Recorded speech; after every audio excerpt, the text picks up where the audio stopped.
ګرانو کتونکو سلامونه کوم. ملب خان شیرپوی یم، کیمرامین ناصر یاسر خان دی او الیکشن هم کړی دی. بیا ایمان پراپرټۍ والا ووي راشه مړه چې ځان له مزدوري وکړي پیسې به دې لګېدلي. نو هغه راته یو شمېر کورونه وښودل، خو د بده مرغه زموږ به پکې یا لک یا 2 لکه روپۍ، ولې چې هغه وایي لږ یې وګټه خو تل یې وګټه.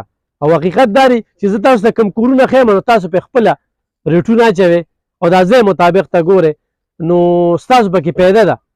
نو بس اوس یې څوک اخلي نه چې څوک واخلي، نو موږ هم پکې لږ ښه شو. خو ګرانو کتونکو دا وګورئ، دا سړک د تاسو ته ښیم که نه، نو دا سړک چې کوم دی نو دا د عمرزو بازار نه راوتلی دی. شاته چې کوم دی نو عاشق رسول فخر کشمیر الخاج محمد امین باباجي صاحب مزار دی. هغه ستره خستي دغلته کې پرته ده. دغه سترې خستۍ نه په لږه فاصله کې زه تاسو ته ښیم، دلته کې 6 نیمې مرلې ځای یو دی، 11 نیمې مرلې بل دی.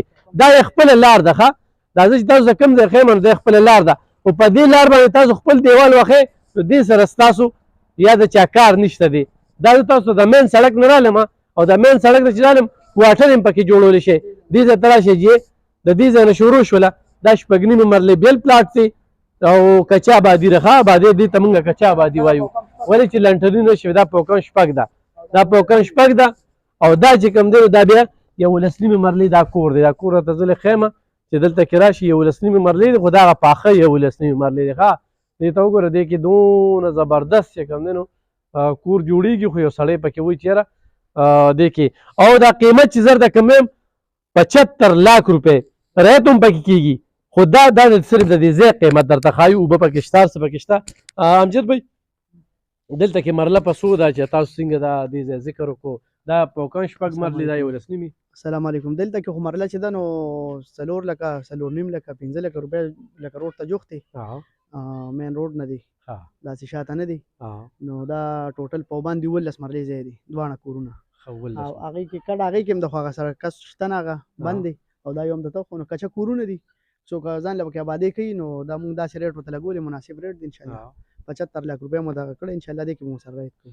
دا بل کور چې موږ دې نه مخکې یو کور وښودو چې دغه 80 लाख روپۍ محمود آباد کې. محمود آباد کې خو یو سړی تپوس وکړي د مرلې مو او بیا د ځای هم ګوري، د آبادۍ هم پکې شته، نو مناسب ریټونه مو ورکړي دي. انشاءالله هغې کې به ګزاره کوو.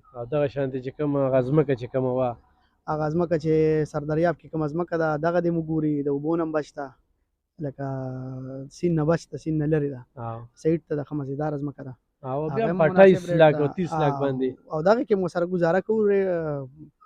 مړه کس راشي انشاءالله ګزارې سره به بل دغه شهیدانو کې دغه تجربه به ډېر راسره هغې کې د مرلې دلته خلک تپوس وکړي، بیا دې راشي چې یاره زه په څو باندې مرله ورکوم یا جیرب په څو ورکوم.